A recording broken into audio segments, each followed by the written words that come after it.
Good day. I'm Bob Johnson.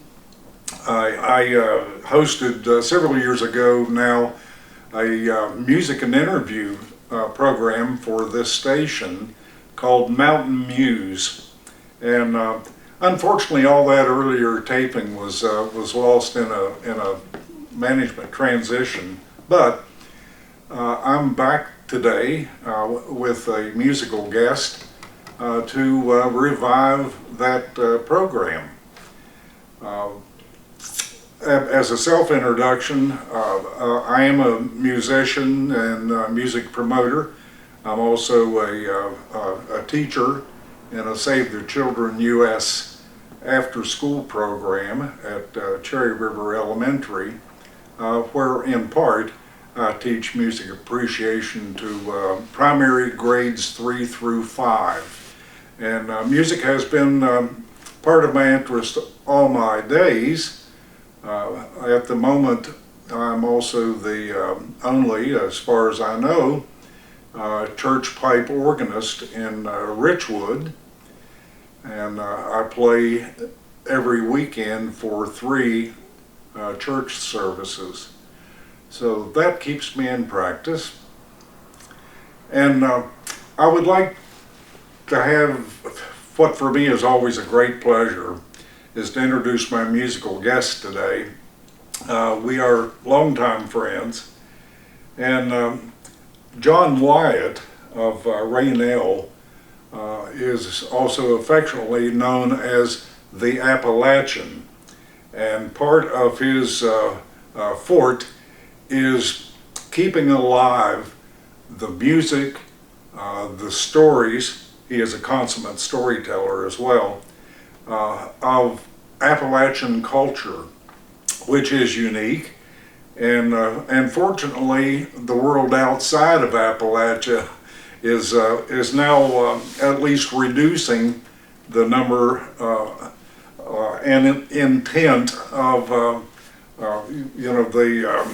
the look down toward people from Appalachia. So maybe this is also part of a national and even international story that Appalachians don't have one leg shorter than the other, and we aren't really related intimately with every member of our families. But that aside, I will gladly again welcome John to this series of Mountain Muse. The purpose of this series is to highlight and feature the amazing musical skills that we have in this region. And I wanted to have John as the first guest because we've kind of traditionally done that with the start of this music and interview series. So with that, I will welcome my longtime friend, John Wyatt, the Appalachian. Thank you, Bob. I am the stereotypical Appalachian, I guess, too. And another reason why he had me on here in the beginning is he wasn't sure I'd be out of jail, to get me. No, seriously. I'm honored to be here with Bob today, and I do call myself the Appalachian. There's a long, long story behind that, and we don't have time to air that complete story. But almost 20 years ago, I began to call myself the Appalachian, and there's a real, I guess there is a reason why I do it. But I began to teach and provide interesting information about Appalachia to people in different settings, whether it was in schools or at churches, at colleges and universities and places. And I just love this place that we call Appalachia. And it has gotten a lot of, it's got a lot of negative news in the past. and I suppose it still does. But there's just something about this place that's, whether it's West Virginia, Kentucky, Tennessee, North Carolina, just Appalachia. Appalachia as a whole, we're a kind of a unique, as Bob said, we're a unique people, and the culture. Even though some people would say that the Appalachian culture is non-existent, well, come on down to Appalachia. We'll show you some of it. I'm not sure where all we're going, but let me start with a little story. When I was 12 years old, that's been a few years back. We lived on a farm in rural West Virginia. As a matter of fact, it was in eastern Fayette County. I grew up there on Sewell Mountain. And actually, we were what in those days would be classified as poor folk. We really were, but so was everyone else in our region of the state and Appalachia, the county. It was the late 1950s, early 60s, 1960 in particular, and there was a recession in most of the country. I think it was a depression in Appalachia, but we worked hard on the farm, and we raised the majority of our food came from what we raised on the farm or got out of the fields and the woods and the forests, and but we were relatively happy, or I thought I was, until I watched a news broadcast one evening. Senator Kennedy, before he came to West Virginia during the primary election of 1960, and he wasn't sure how the folks here in the coal fields of Appalachia would accept him, being a Catholic and being from Massachusetts, being a Yankee back in those days. And so he flew into Charleston. And in the process, taking the motorcade down through the coal fields to Boone, Logan, Mingo, those counties, the news media, the national news media, they came to Appalachia, and I don't know whether they were taken aback or what it was, but they couldn't believe some of the things that they saw here in Appalachia.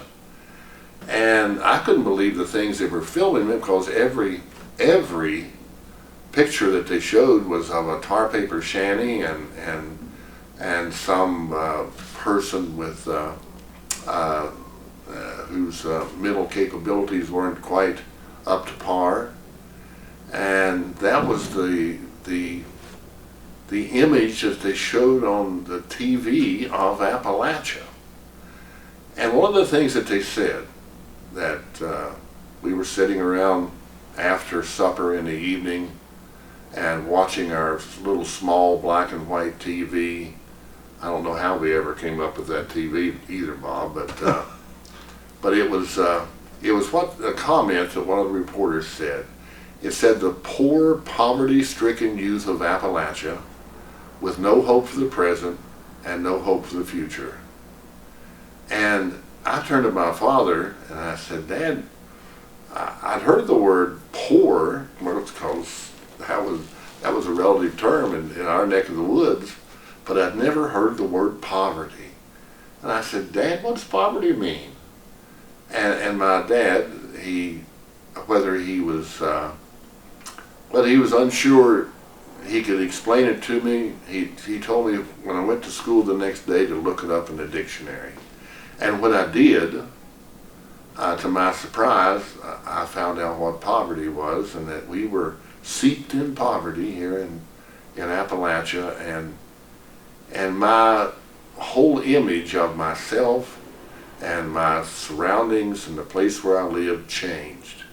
And from that moment on, until I was out of school, out of high school, my my my intent was to get out of Appalachia and go somewhere else, go to some urban area, change the way I spoke, and the way I looked. I was a 12-year-old boy who wore bib overalls, probably no shirt in the summertime and no shoes, and my hair was, I had hair back then too, and it was all over my head. And so that was my intentions. I did not want to be an Appalachian young person. I did not want to be steeped in poverty. I did not want to have, I wanted hope. I mean, I didn't want to be the hopeless child of Appalachia. Until one day I spent several years outside of Appalachia, did a stint in the military. I was sitting in Cleveland, Ohio, by the way. I was sitting in Cleveland, Ohio in 1968, and I was on the west side of Cleveland. At that time, it was a rough part of Cleveland, and in the apartment building where I lived, it was just a bunch of us hillbillies there. Some from Kentucky, some from Tennessee, some from West Virginia, and out of every window in that apartment complex was music filtering out the windows. And it was either bluegrass, it was Bill Monroe, it was Hank Williams, someone playing country. It was old time music, but it was that music of the mountains, Bob. It was that soulful sound of Appalachia that filtered out of those windows.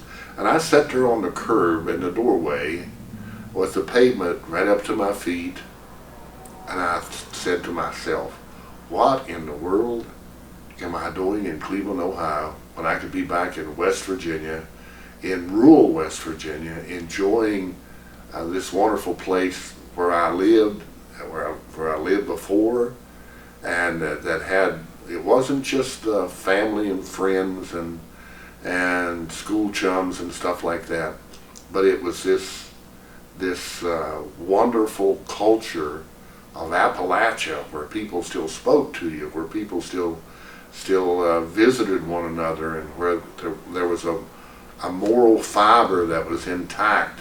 And by the way, it still is intact in much of Appalachia.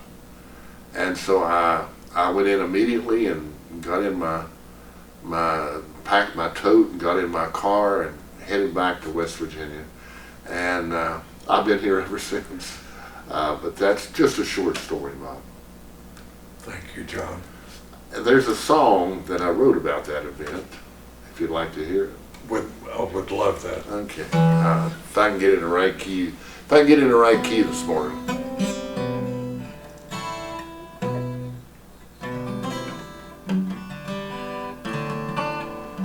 If I can get my guitar in tune. There's something going on with my guitar. Let's see if I can get it here.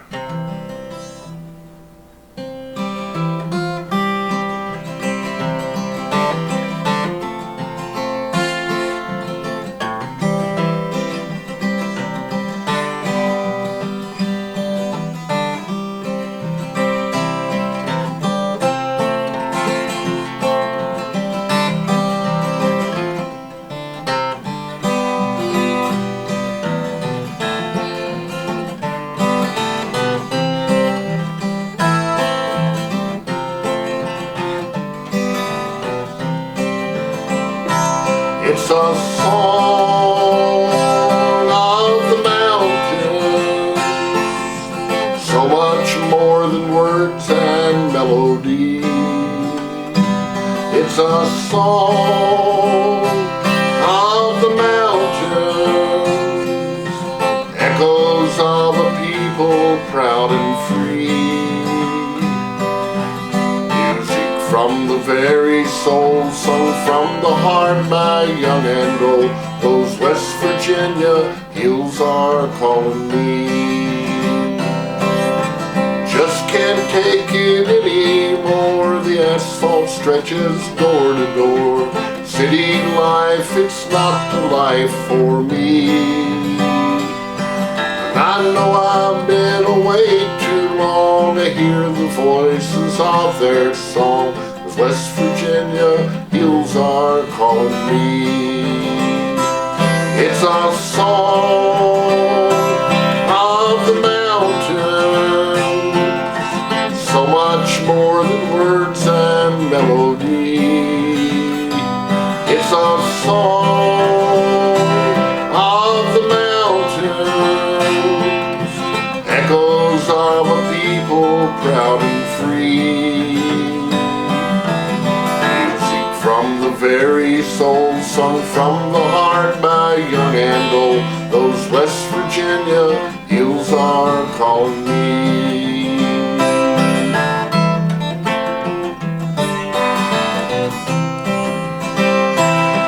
Well, mountaineers are always free. Those voices keep reminding me, matters not how far away we roam. So I'm gonna pack my grip today, going back without delay to those mountains and those hills I call home. It's a song of the mountains, so much more than words and melody. It's a song of the mountains, echoes of a people proud and free. Music from the very soul, sung from the heart by young and old. Those West Virginia hills are calling me. All those hills, beautiful hills, yes, those West Virginia hills are calling me. I got a hangnail on my thumb. That's not a good thing to have when you finger pick. That's the song is marvelous, you know. I'm always pleased to be able to book you for public events in and around this area because of your consistent quality and originality in this process of living, and I appreciate that. Thank you, Bob. Thank you. You knew that I would probably also ask for a rendition of the ramp song. I thought so, maybe if we have time for that. Yeah. I don't want to mess up what you had intended as your repertoire this morning. Well, actually, I didn't have anything planned. I just thought we'd let the flow go and then see what came up. But I know I wrote a song about ramps, R-A-M-P-S, and I'm sure everyone around here knows what we're talking about. And I play it at the ramp feed at Richwood all the time. And yes. Back when you were mayor and other things that were part of the city government. And I was honored one time when you presented me with a honorary citizenship of Richwood, and the song was kind of became the it was certainly a theme. Yeah, it sure was. Yeah. Yeah, and the song itself, it has a little history too. Everything I do has a little history. I'm getting old enough. I've got history now too. But I was working on the railroad, and I was sitting up at Clearco, West Virginia, on a train, sitting up in the caboose, and I looked out the window. It was spring. I can't recall what year it was, many years ago, and the sarvice trees were blooming in the woods. And I'm sure you know what sarvice trees are, and some people may not know what sarvice trees are, but they're the first tree to bloom in the forest in the springtime. And sarvice is an old mountain slang word for service, Uh, they called them the service trees because in the spring when the service trees were blooming, that's when the people who had passed away in the winter months or had to get married maybe in the winter months, the traveling preachers, the circuit riding preachers would come through and perform all the services for people in the small communities throughout the mountains. And it was coinciding with when the service trees were blooming. And so I was sitting there in the caboose and up in the cupola, and the service trees were blooming. And you could look up on the mountainside, and all the maple trees they had the red hue because they were the maple buds were getting ready to pop out, and the leaves, it wasn't long till spring. And I looked over on the hillside there, and there was a patch of ramps. And so of course I immediately jumped up and went down and dug some of the ramps, but it's what precipitated that song about where it came from, and that's been many years ago. But it wasn't too far. Clearcoat's not too far from Richwood, so Richwood was just over the hill, a little ways from there. So let me do a verse, or maybe a verse of it.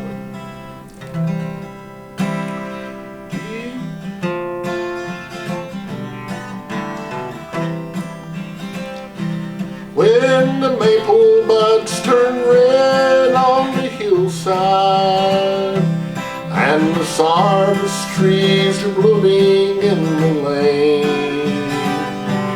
and the ramps begin to grow in the mountains,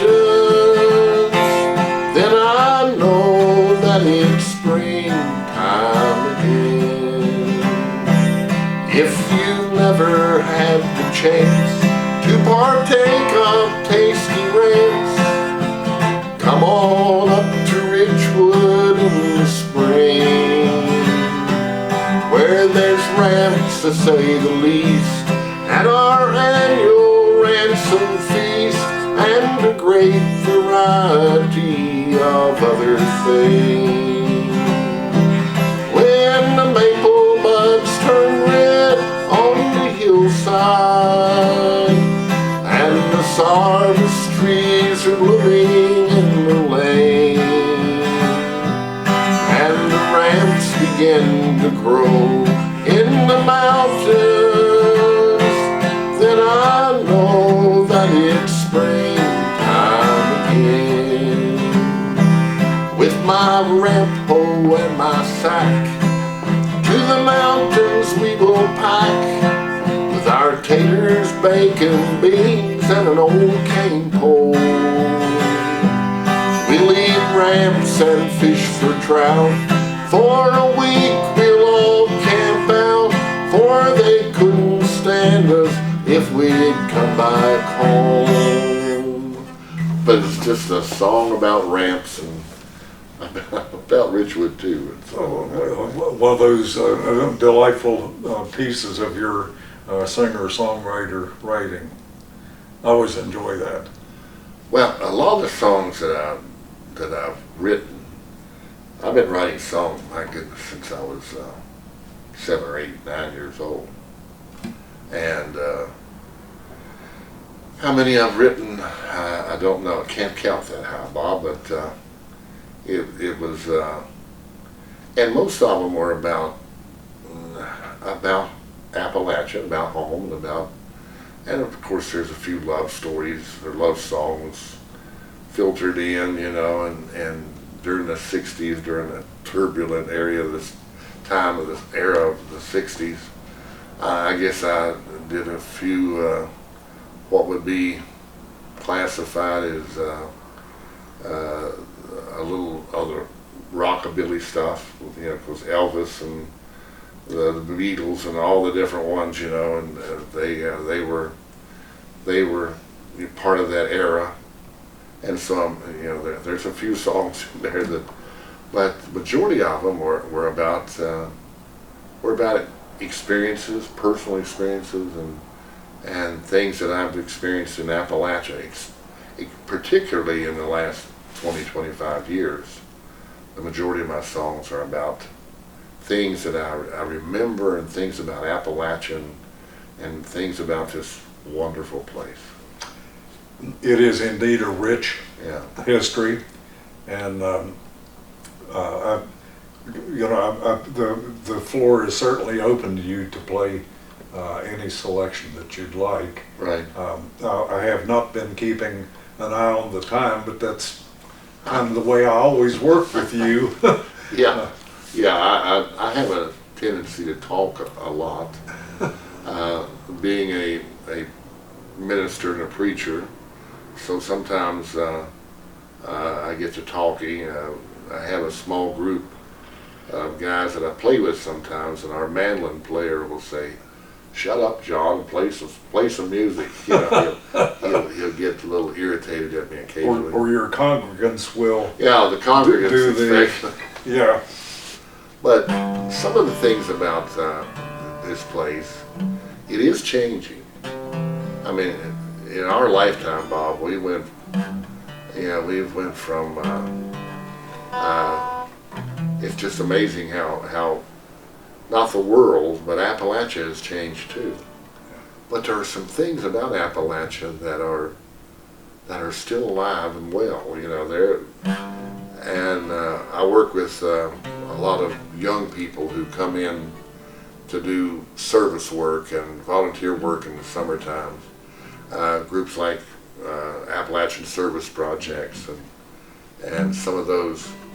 And the young people they're just blown away because we live in this culture and we experience it every day, and so we don't think anything is unusual or anything is different than other parts of the country, but it actually is. It's like seeing a cousin at the yearly reunion, and you haven't seen that cousin for a year, and he's grown 6 inches, and you say, "Wow, you know how you've changed in a year," and but the family who's been around him, they don't see the change, but we see the change, and people who come here see this place that we call Appalachia or call rural West Virginia or whatever you want to call it, and it's so different from where they live. Maybe they come from Boston, Massachusetts, or Philadelphia, or Cleveland, Ohio, or somewhere, and they come here and say, "Wow, this is a wonderful place, and it's so different than what it is where we live," you know. But Appalachia is changing, and it's Appalachia, it's changing, its people are too. The old ways are passing, we're embracing the new, but the mountain winds blow. And there's some things about Appalachia, about where we live, that I don't believe will ever change, Bob. The music, particularly the music of Appalachia, it's going to be around. I mean, I listen a lot of times to old time stations on the radio and on YouTube or the internet, and these old tunes that were around when I was a boy, they're just as popular today as what they were then. As a matter of fact, today's bluegrass musicians, they'll revive an old Bill Monroe bluegrass song from back in the 40s, or Lester Flatt and Earl Scruggs, or Jim and Jesse, or whoever, and people listen to it and say, "Wow, that's a great song." Or, "It just came out with that." And I say, "No, they didn't just come out with it. That's been around forever, you know." But it's we sing a song. Appalachia, it's changing, its people are too. The old ways are passing, we're embracing the new, but the mountain winds blow, and the mountain winds blow, and the mountain winds blow.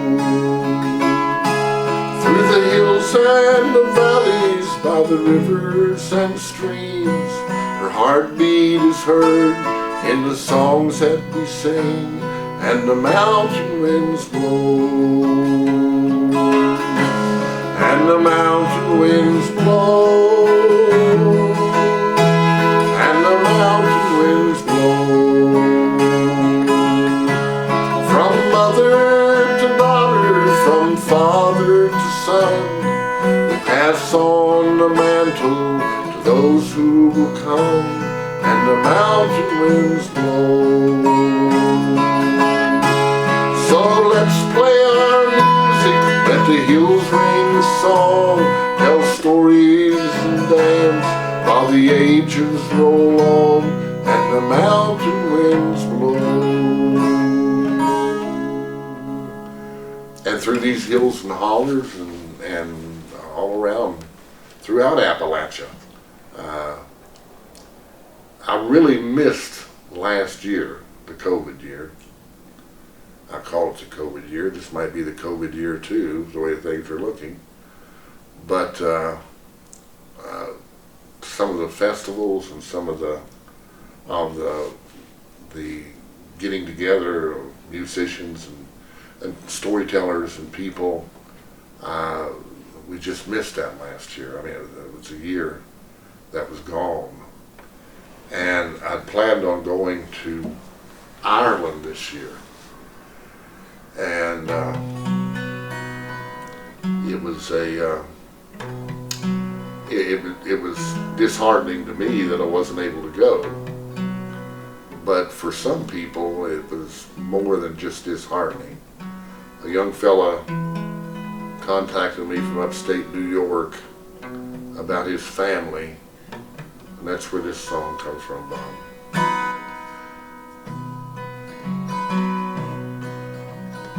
Year was 2020 when I turned 21. And I planned to go and see the world, then the virus come. Came and took my grandpa and my mama too. This world will be a sadder place if I turn 22. You came and took my family, you came and took my dreams. You came across the ocean and in me unseen. COVID-19 virus is what they now call you. This world will be a different place if I turn 22. You've shut down all our factories, shops, schools, and churches too. The pandemic hits upon us, and we don't know what to do. Millions are without a job, they stand in bread lines too. This world will be a fearful place if I turn 22. But I remember Woody Guthrie and the songs he used to sing. How we're all in this together, we can't beat this fame. We'll rise up from the ashes, this land is your land too. And we'll make this world a better place when I turn 22. This land is your land, this land is my land. From California to the New York Island, from the Redwood Forest to the Gulf Stream water, this land was made for me and you.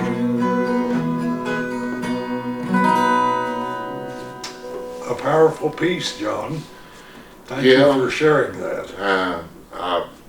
I just thought about doing it. I had planned on doing that, and but that young man, my life changed because I didn't get to go to Ireland. As a matter of fact, my passport ran out. It's going to take another 6 months to get a passport now. But it's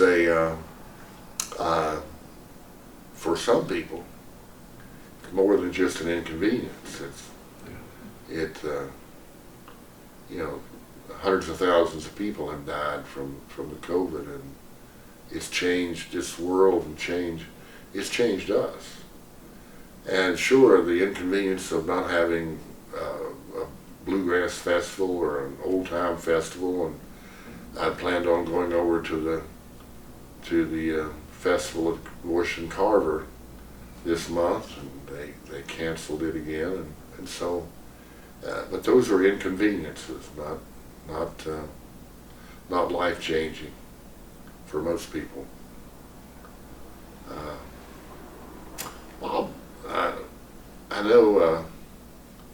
I don't know how much more time we have, but there are. When I began to write and put together songs back in the 50s, that's a long time ago. They were songs about home and apple pie, about life, and about even crazy songs about some of the more rock and roll type songs that perhaps I did or put together. But as I get a little older, not that I'm getting old now, but as I get older, it seems that the songs I write are more about more meaningful things. I mean, not that love songs aren't meaningful, not songs like Tom Dooley. Perhaps that was. By the way, Tom Dooley, I'll say this about that song, Tom Dooley. That happened down in the county where my dad was from in North Carolina, in Wilkes County, North Carolina. A lot of things came out of Wilkes County, North Carolina. A whole lot of moonshine back in its day, and I guess it still comes out of there. But Tom Dooley, you pronounce his name the same way the Grand Ole Opera, O-P-R-A. It should be Opry, but anyway, Dooley is that mountain slang word for his name. But Sarah Foster, who was the woman that was killed in that, happened to be a cousin of mine from down in Wilkes County. And if someone would like to hear the rest of the story about that song, there's a lot more to the history of that song and what you hear in the song. He didn't. Perhaps Tom Dooley didn't kill Sarah Foster. Maybe it was someone else. But anyway, that's part of the heritage of that mountain region where my dad was from, and it was interesting to me to discover that and research it a little bit. That's marvelous, John. Yeah. All those sometimes obscure and hidden stories Yeah, in the background can certainly be moved to prominence. they sure can. We are probably running a bit short this morning, but I would certainly like to take the opportunity to thank you for coming up today. You're entirely welcome, Bob, and I count it a great honor to. Anytime you ask me to do anything, and we do something like this, or I can help, not just help you. That's probably the wrong word. As long as I can encourage you to keep on with what you're doing with this program, with the Mountain Muse, and keeping alive the music and the people who do the music here in the mountains. I'm just happy to be a part of that. Well, it's a great pleasure of mine. It honestly is. One verse of maybe one of the songs that I think really stand out in my memory was about an old dirt road that went from the main road down to our farmhouse, about a mile of dirt road.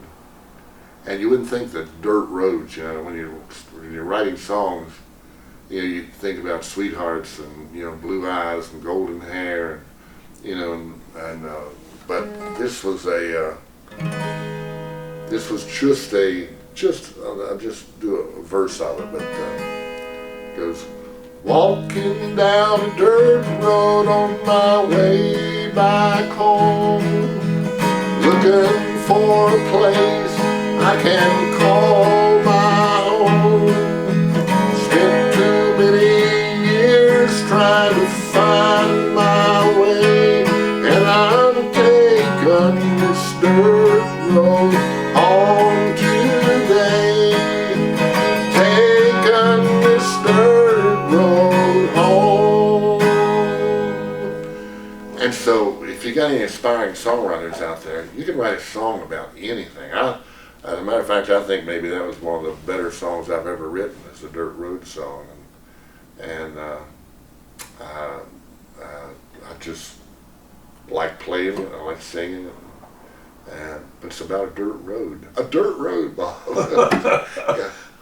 But at the end of that dirt road, there's some, you know, there's family and home and sweethearts and all the things.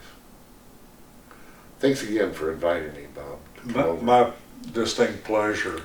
On that note, and I hope it is a hopeful note for Appalachia in general, in this area in particular, I'd like to thank you for joining us, John Wyatt and me, today, and look forward to having you tune in to Summersville Community Television when this series airs. Thank you all again, from the bottom of my heart. Thank you for letting me be here too, Bob.